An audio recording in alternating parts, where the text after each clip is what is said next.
Pag nasobrahan pala sa kwan yan, babe. Butter. Ganun pala dapat. Ano yun, bungit? Ano yung tumunog? Tagtarang.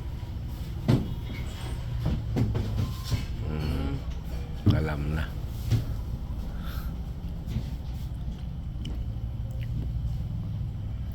Making cake For the first time.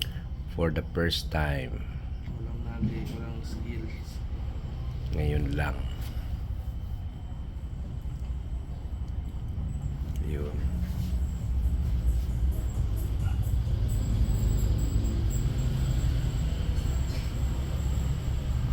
Ganun lang pala. Cake na. Cake na.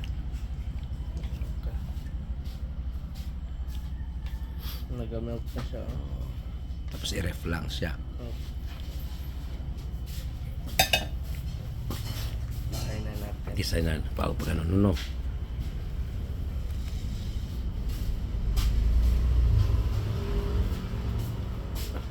Ayan, kasi maaga. Ayan. Cake na bungit. Kung gusto mo pag kinasal ka bungit, Maot, Dit- nisal siya.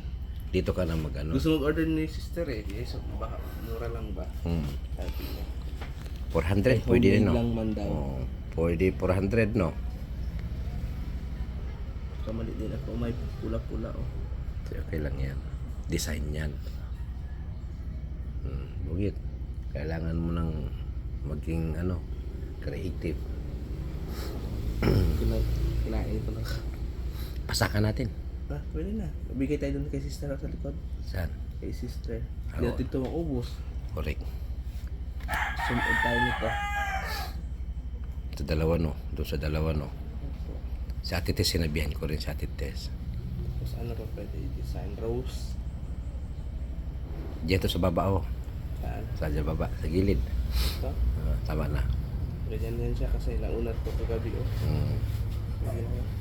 Thank you for watching sa aming cake na bago. Yan din. Litra. Gitna. Opo. Ay, magitna. Bulong. Litra. For what the birthday?